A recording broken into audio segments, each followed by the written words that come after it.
Di tengah desingan rudal dan jerit korban sipil, dunia kembali terbelah. Tapi siapa sebenarnya yang memulai? Monique menyebut Hamas sebagai biang konflik dan menyayangkan sikap umat Islam. Sebaliknya, Ustadz Felix menyuarakan pembelaan terhadap Palestina sebagai simbol perlawanan terhadap penjajahan.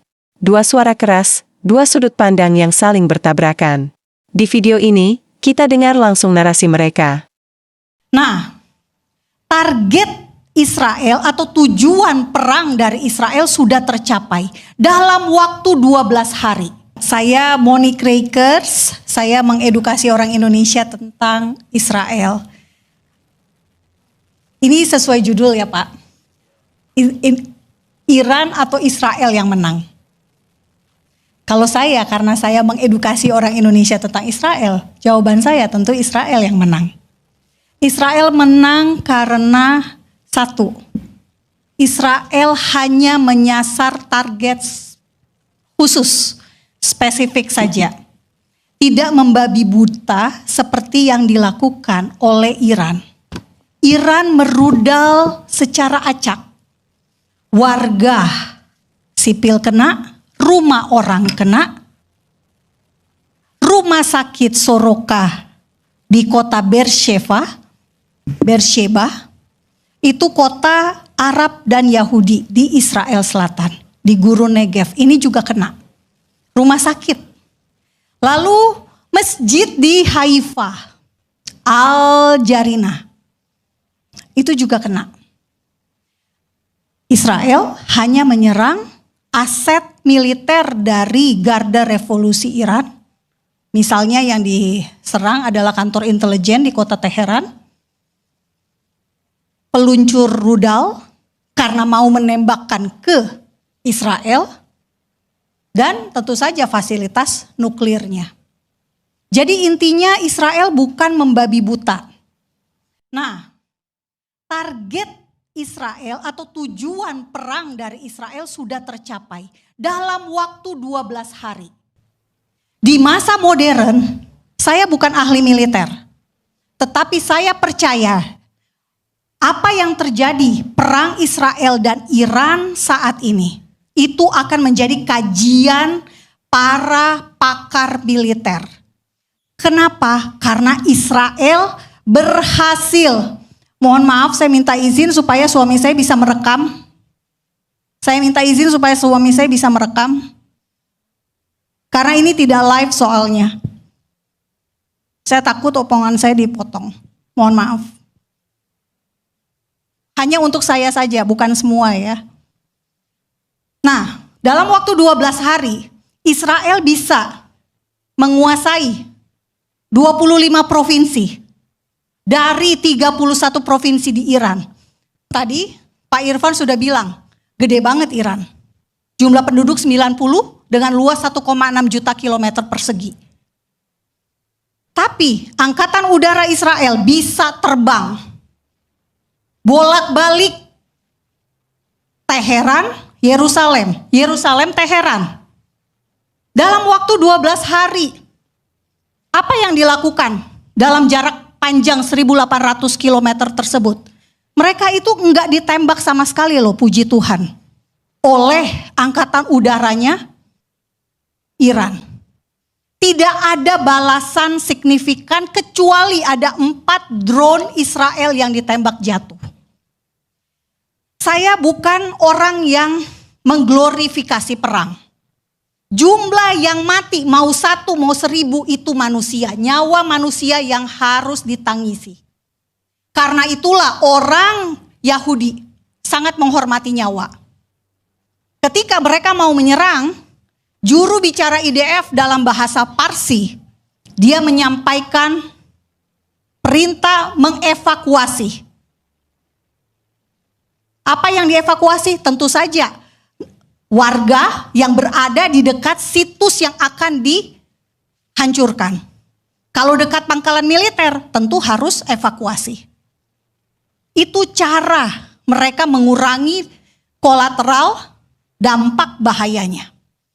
Saya tidak kurang daripada 40 resolusi perjanjian damai gagal ketika kita melihat kasus antara Israel dan Palestina. Tapi pada hari ini aku coba akan melakukan sebuah pendekatan yang lain. Teman-teman sekalian tahu nggak? Dulu pernah ada satu perang yang perang ini terkenal banget di dalam sejarah peradaban manusia. Namanya Perang Vietnam oleh Amerika. Jadi Amerika itu pernah membuat satu invasi kepada Vietnam itu hampir 2 dekade, sekitar tahun 1955 sampai dengan 1975. Dan teman-teman tahu itu diakhiri dengan Amerika harus angkat kaki dari Vietnam dalam keadaan kepala tertunduk alias kalah. Pertanyaannya, apa yang membuat Amerika bisa kalah ketika kita lihat mungkin dari segi manapun Amerika sebenarnya bisa menang. Persenjataan dia lebih kuat, tentara lebih terlatih, dan mungkin secara pengalaman menginvasi, lalu kemudian ngebom, lalu kemudian kejahatan perang itu jelas lebih jago. Jawabannya sederhana. Setidaknya ada 2 yang menyebabkan Amerika itu bisa kalah ketika berhadapan dengan Vietnam. Yang pertama, teman-teman sudah pasti tahu, perlawanan sengit yang dibuat oleh rakyat Vietnam yang kita kenal dengan Viet Cong itu membuat tentara-tentara Amerika itu banyak sekali yang kehilangan nyawa dan banyak sekali yang tewas di terowongan-terowongan mereka yang legend itu. Yang mungkin kalau kita lihat terowongan itu dibuat begitu rupa sehingga orang-orang Vietnam aja nih yang bisa masuk, ngafalin tempatnya, lalu kemudian berlindung dari bom, berlindung bahkan dari terus kemudian asap beracun dan segala macamnya. Itu yang pertama, perlawanan sengit daripada orang-orang Vietnam itu sendiri ketika mereka nggak mau dijajah dan diatur oleh pihak asing, dalam hal ini adalah Amerika.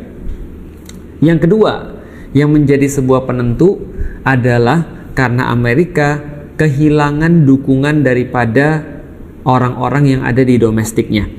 Jadi orang-orang Amerika sendiri itu sudah nggak support dengan yang namanya perang. Mereka nggak mau perang. Mereka mengecam perang. Mereka mengadakan demonstrasi, unjuk rasa. Mereka menekan pemerintahnya sendiri untuk mengakhiri perang Vietnam.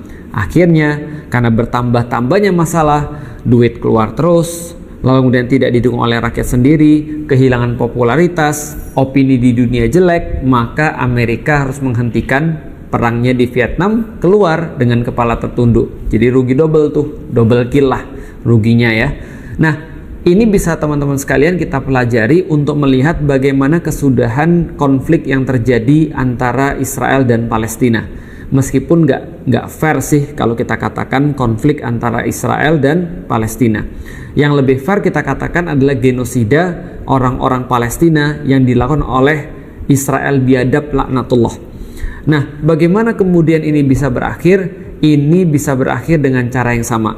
Kita tahu bahwasanya orang-orang yang ada di Gaza dan orang-orang Palestina, mental mereka terbuat dari apa kita nggak tahu. Tapi yang jelas mereka lebih punya komitmen, mereka lebih punya keteguhan, dan mereka lebih ahli di dalam perjuangan dibandingkan dengan orang-orang lain selainnya di dunia.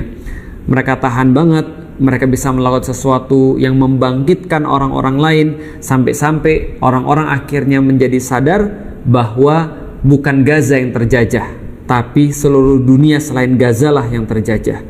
Bukan Gaza yang sebenarnya mereka terkungkung, tapi seluruh dunia selain Gaza yang mereka terkungkung. Dunia menyaksikan bagaimana orang-orang yang ada di situ, mulai dari anak-anak kecilnya sampai dengan orang tuanya, memiliki pandangan dan pemahaman yang hampir-hampir sama, yang kuat luar biasa. Perlawanan para mujahidin, perlawanan daripada organisasi-organisasi yang ada di Gaza, yang ada di seluruh bagian daripada Palestina, ini adalah perlawanan yang mempengaruhi hasil akhir daripada konflik itu, atau hasil akhir daripada genosida itu. Tapi yang paling penting teman-teman sekalian, kita harus sadar apa yang membuat perang ini terus berlangsung, atau apa yang membuat genosida ini terus berlangsung. Apa yang menjadi bahan bakar sehingga Israel biadab itu bisa terus melaksanakan kegiatan-kegiatan amoralnya, melaksanakan musibah-musibah kemanusiaan ini, dan menabrak setiap hukum-hukum yang ada di dunia dan hukum-hukum internasional. Yang menjadi bahan bakarnya adalah kita.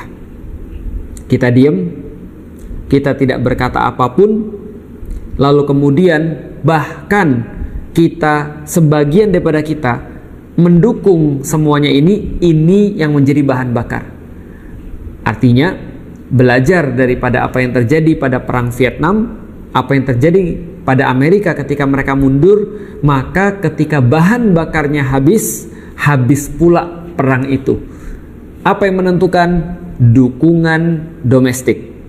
Selama orang-orang tidak berbicara, selama orang-orang tidak merasa muak, selama orang-orang tidak menunjukkan aksi yang nyata untuk menyampaikan ketidaksukaannya, menyampaikan bahwa ini adalah sesuatu yang salah, bahwa ini adalah sesuatu yang biadab, maka itu berarti dukungan terhadap kejahatan itu sendiri.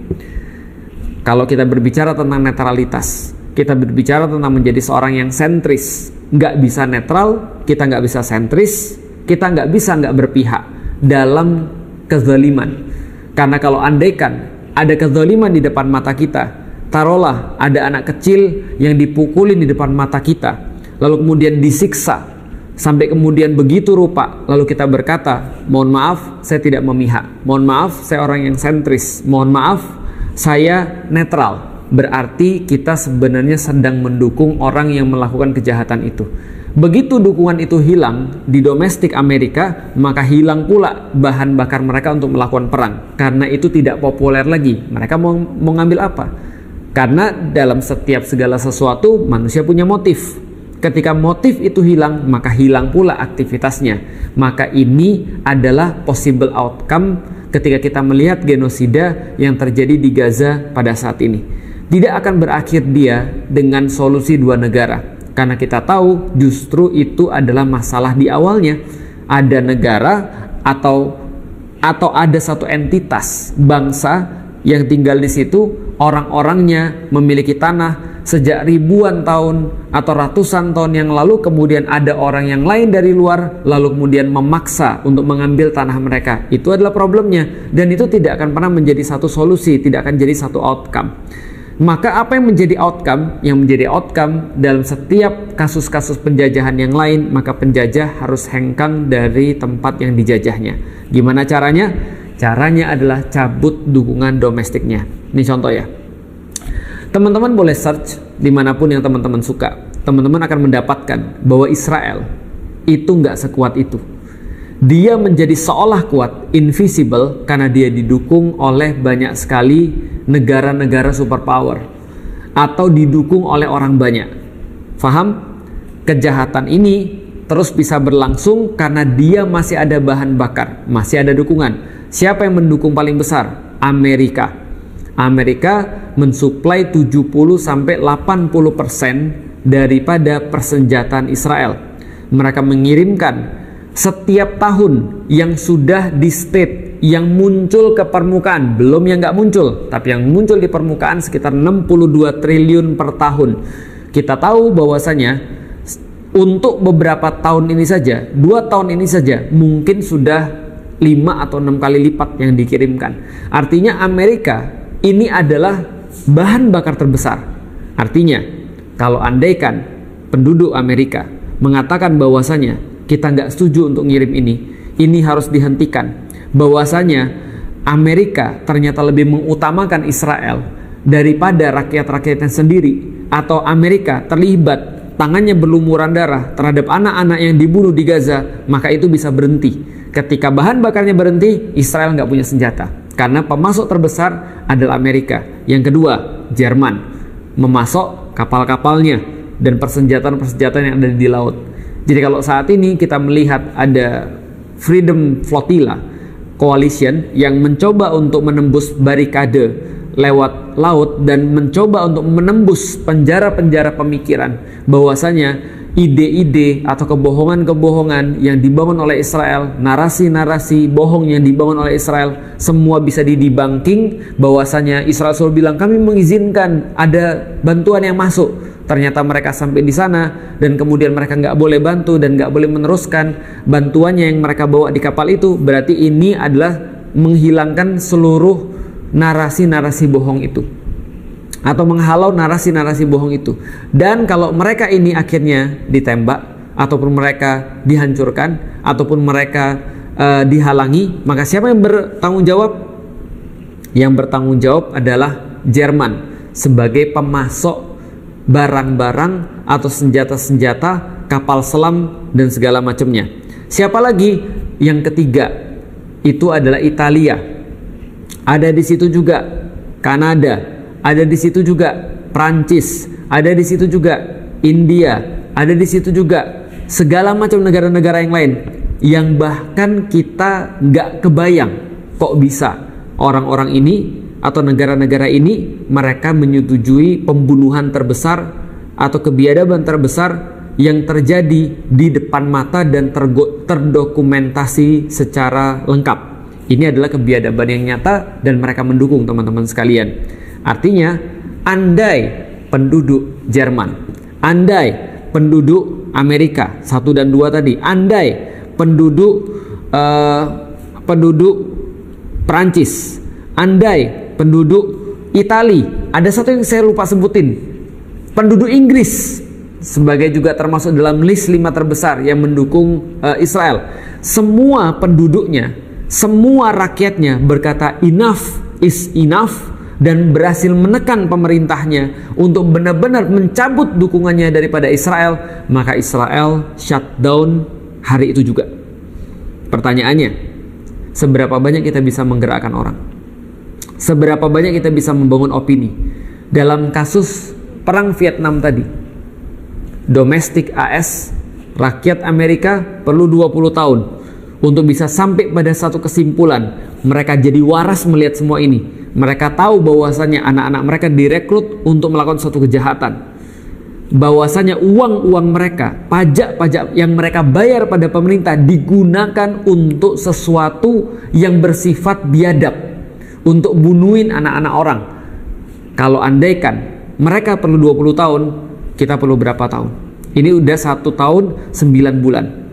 Dan masalahnya adalah dulu tidak ada semasif sekarang dalam hal media sosial. Kita nggak bisa untuk mengedukasi orang semudah ini, secepat ini. Anda tinggal pencet share, Anda tinggal kemudian membagikan pada orang, Anda tinggal berkomentar, maka itu sudah membantu untuk edukasi. Artinya apa? Edukasi itulah yang menjadi kunci ketika orang-orang sudah terdidik, ketika orang-orang sudah sadar, ketika orang-orang sudah tahu bahwasannya mereka punya hak dan harus untuk bersuara. Mereka tidak boleh diam, karena diam itu berarti membantu genosida ini, membantu pembersihan etnis ini, membantu untuk anak-anak mati di depan mata mereka. Bayangkan anak-anak mati di Gaza itu mewakili anak-anak dunia. Maka anak-anak dunia ini paling banyak mati bukan karena penyakit, bukan karena bencana, tapi karena pembunuhan. Maka mereka semakin terdidik, maka mereka tidak akan mau support, maka mereka bisa menekan negara mereka masing-masing. Amerika, Jerman, lalu kemudian Kanada, lalu kemudian Inggris, lalu kemudian Italia. Ini Anda adalah orang-orang yang paling bertanggung jawab tentang pembunuhan yang terjadi di Gaza. Artinya, kalau mereka bisa sadar, maka pemerintahnya akan kehilangan motif untuk membantu Israel. Maka orang-orang akan lepas daripada sebuah hipnotis. Kok bisa Israel itu berada di atas segala-galanya? Dia boleh membunuh orang atas nama, terus kemudian Semit, atas nama antisemit. Dia menolak untuk orang merendahkan sukunya, tapi dia boleh membersihkan suku orang lain. Dia merasa bahwa dia dizolimi, bahwasanya dia itu senantiasa menjadi korban dunia, karena itu dia boleh bunuhin orang lain. Ini semua penjaranya adalah penjara pemikiran. Dengan kata lain, berapa lama kita bisa untuk melakukan edukasi, menyadarkan kepada orang-orang, lalu kemudian orang-orang itu mengatakan enough is enough, maka disitulah perang atau disitulah genosida, kebiadaban ini akan berakhir. Ambil bahan bakarnya. Ketika ambil bahan bakarnya, mereka tidak bisa berbuat apa-apa. Dan begitulah yang Allah sampaikan di dalam Al-Quran. Allah sampaikan, wa amdatnakum bi amwali wa banin, dan kami kuatkan, dalam arti kemudian dikuatkan orang-orang Bani Israel ini dengan amwali wa banin, dengan harta dan juga anak-anak. Artinya, kenapa harta itu disebut duluan? Karena mereka membeli banin itu dengan uang mereka, membeli anak-anak mereka dengan uang mereka. Wa ja'alnakum aktsara nafira, dan kami jadikan mereka punya pengikut yang banyak. Selain daripada anak-anak mereka, maka duit ini juga bisa membeli pengikut yang banyak. Maka kalau andaikan kita bisa untuk menyetop aliran uang itu atau aliran bahan bakar itu, maka mereka juga tidak akan pernah menjadi kuat, atau kekuatan mereka menjadi jauh berkurang. Dan Allah sampaikan juga di dalam Al-Quran bagaimana skenario tadi itu disampaikan dengan jelas sekali di dalam Al-Quran yang kita bicarakan. Allah sampaikan liyasu'u wujuhakum, ketika datang satu kelompok orang-orang uli ba'sin syadid, sebagaimana disampaikan dalam ayat yang sebelumnya, yaitu adalah orang-orang yang mereka adalah hamba Allah yang beriman pada Allah dan mereka beribadah pada Allah, dan mereka memiliki pikiran-pikiran yang baik, hanya beribadah pada Allah. Mereka yang sudah terdidik, hamba-hamba Allah yang terdidik, maka mereka liyasu'u wujuhakum, akan menyuramkan wajah-wajah mereka, akan menyuramkan wajah-wajah orang-orang jahat ini, akan menyuramkan wajah-wajah Israel biadab ini. Artinya adalah apa? Ini pengendalian opini. Ketika opini sudah tidak berpihak pada mereka, maka hancurlah mereka. Karena Israel hanya punya satu senjata. Senjata mereka adalah opini, narasi, karena diamnya kita. Catat baik-baik, karena diamnya kita. Kalau kita semua mau bersuara, kita semua mau untuk menyampaikan sesuatu ketidaksukaan, dan semua kita yang bersuara pasti akan bisa menekan pemerintah kita masing-masing. Ketika kita sudah berhasil menekan pemerintah kita masing-masing, maka tugas itu tercapai. Maka orang-orang yang mendukung Israel dan kebiadaban yang mereka lakukan, mereka menjadi tidak populer. Dan tidak ada satupun pemerintah yang tidak mau tidak populer. Mereka mau populer, mereka mau didukung oleh rakyatnya. Maka rakyatnya harus dibuat cerdas, sehingga rakyatnya mau untuk menekan pemerintahnya untuk melakukan sesuatu yang benar, minimal bersuara atau tidak berbicara sesuatu yang justru menjadi agenda daripada Israel biadab. Ini yang menjadi outcome yang sangat mungkin, teman-teman sekalian. Kuncinya adalah apa yang masuk di dalam kepala kita. Perbanyak edukasi, perbanyak menyampaikan, bagikan semua berita-berita. Jangan capek untuk senantiasa mengedukasi diri kita, karena itu juga berarti mengedukasi orang lain. Sampai jumpa dalam pemikiran-pemikiran yang berikutnya. Yuk bantu mengakhiri kebiadaban ini dengan tidak diam. Assalamualaikum warahmatullahi wabarakatuh. Setelah semua argumen disuarakan, pertanyaannya kini bukan lagi soal siapa yang kita bela, tapi sejauh mana kita memahami akar konflik. Apakah kita berdiri di sisi kemanusiaan, atau terjebak dalam narasi yang dibentuk opini? Perbedaan pendapat adalah hak, tapi kebenaran tetaplah satu. Dan kebenaran tak lahir dari suara paling keras, melainkan dari nurani yang paling jernih.